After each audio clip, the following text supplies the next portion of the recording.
With the MCU's multiverse opening up more and more with each subsequent movie, the opportunities to see fan-loved, wacky, fun, and totally awesome variants of the popular Marvel characters are more and more abundant. I'm Adam Andrews, and today on Top 10 Nerd, we are breaking down the top 10 superhero variants we want in the MCU. Number 10. Western Moon Knight. While technically a part of the 616 continuity, this variant of Moon Knight is from Silver Gulch, Utah, back in the Old West. As such, he wields two old-timey revolvers on his hips, often challenges other godly avatars to shootouts, and has one heck of a sweet western costume. His spurs go jingle-jangle from altercation to altercation, from the Sun King of the Old West to the time-traveling King the Conqueror. I can't help but think how much fun it would be just to have Moon Knight show up with a cowboy hat and a gunslinger attitude, and have him interact with the modern time Mark Spector, or even with other members of the MCU. This version of the character first appeared in Moon Knight number 190 in December 2017, and unfortunately met his end at the hands of Kang just 2 years later in 2019. But any Western version of a character is a yes from me. Number 9. Spiders-Man. Switching from the Old West to my nightmares, we have Spiders-Man. You see, Spider-Man normally gets his powers when he is bitten by a radioactive spider. That's how it goes. But in the universe of Earth 11580, when Peter goes to Max Modell's state-of-the-art Horizon Labs with Gwen Stacy, it is a whole colony of radioactive spiders that Peter is bitten by. Bitten multiple times. They devour him entirely is what happens. But then, the spiders take on the attributes and personality of Peter Parker, and as a sort of hive mind, they take on his shape, don a costume, and become a crime-fighting hero. Imagine the comedic moment when Tom Holland's Peter Parker meets this Peter, and instead of taking off his mask to reveal his face, he just collapses into a giant swarm of spiders. People would either poop themselves or lose it. Not to mention the unique ways he could use his powers to help in a story. I think this has potential. Anyone? Number 8. Soldier Supreme. Alright, buckle up. When Gamora, wielding the Infinity Gems, captured all the souls of the universe in the Soul Gem, she also folded the universe in half, creating a warped world, and also merging every soul with another soul. Now, there are many to choose from here. Arachnite, Weapon Hex, Iron Hammer, but one I think would just be fun is Steven Rogers, the Soldier Supreme. A mix of both Dr. Stephen Strange and Steve Rogers, Captain America. He was created by Morgan Erskine, a mix between the Ancient One and Abraham Erskine, and fought in World War II alongside his Howling Commandos of Hoggoth, Dum Dum Fury, and Bucky Wong. It would be interesting to see if Marvel would just pick one of these actors or do some movie wizardry to mash up their likeness into one person. It would also be cool to see a Sorcerer Supreme who had the enhancements of a Super Soldier Serum. It'd be pretty sweet. Number 7.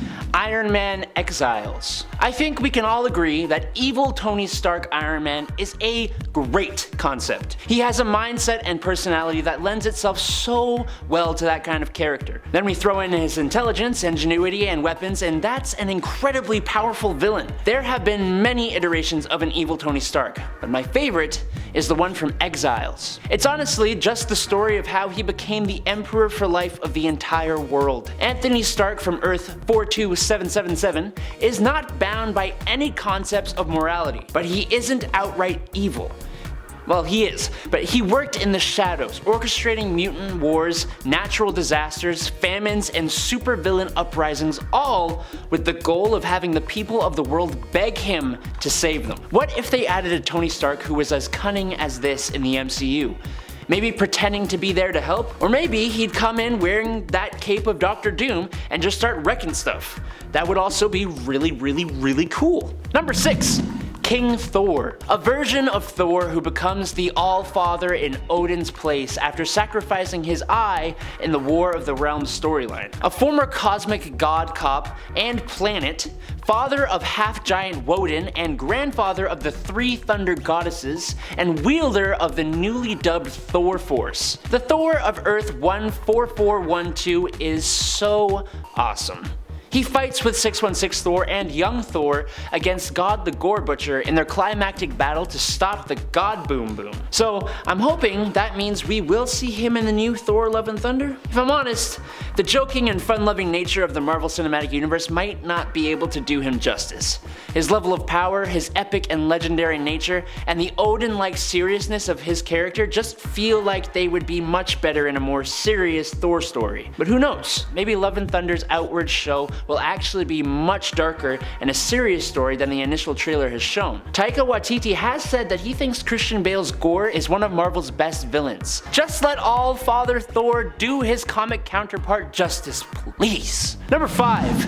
Any of the 1 million BC Avengers. Just like the Western Moon Knight, this team is just from a different time period. But they are different enough to be variants and cool enough to be MCU worthy. Look, 1 million years ago was not a time when humans were what they are today. We were just starting to use tools and make fire. And this is a comic book, so just don't be too cynical. All you need to know is that this is an ancient compiling of cosmic and magical heroes. The first, a mutant by the name of Firehair, was the avatar for the Phoenix Force, and after she nearly destroyed the planet, she made a team to protect the world from threats like her. Alongside Odin Borson, they created a team consisting of the half-god Sorcerer Supreme Agamotto, Black Panther of the Panther Tribe, the woolly mammoth riding Ghost Rider, Fan Fei the Iron Fist, and Vin, a prehistoric man who became the Star Brand and looks a hell of a lot like the Hulk. Literally any one of these guys, or even the whole team showing up in a flashback or something, would make me giggle like a little schoolgirl in excitement. Let's make it happen. Number 4, the Coal Tiger. Imagine we have a guy show up, and he wants to help, and tells us he's the Black Panther, and the other Avengers are like, well, you don't look like him. And he just spontaneously transforms himself into a 6 to 7 foot tall Panther Man. That's what the son of T'Challa, T'Chaka II from Earth 982, can do. Coal Tiger, which is a great roundabout name for Black Panther, is more agile, stronger, faster, and has better senses than a human when he is transformed into his humanoid cat form. Like a were-panther. I think it would honestly make a great concept and hilarious MCU moment when you realize someone out there is a Black Panther who is literally a Black Panther, if that makes sense. T'Chaka II is part of the Avengers on the What If world Earth 982, MC2, or the Age of Heroes, where everything happens 15 years earlier, meaning all the heroes from the 616 continuity are older, retired, and grown up, with new teams having taken over the place of the old ones. It's an interesting take on an alternate reality. Number 3, the Maker. Well, this could potentially happen now. In the Ultimate Universe, Reed Richards was a brilliant scientist and leader of the Fantastic Four, as he is in the 616 continuity. But when Magneto unleashes the ultimatum wave on New York, his son passed away, and Sue Storm rejected his marriage proposal, he went a little bonkers. He blew up his family home along with his parents and faked his own de-lifing. He then planned attacks on some major buildings and Peter Parker's home, which is just rude. The heroes found him, beat him, disfigured him, and left him floating in the negative zone. It's pretty rough. It's here he decided that maybe this Earth kinda sucks. So, he elongated his brain, spent 1,000 years in the distant future creating genetic superhumans, and started calling himself the Maker. With incursions also being mentioned in Doctor Strange, maybe we'll slowly lead up to Secret Wars. Seeing this evil Reed Richards survive the incursions and become a new villain in the MCU? I don't know. I just want him here. Number 2, Maestro. The Incredible Hulk is one of, if not the, mightiest of Avengers.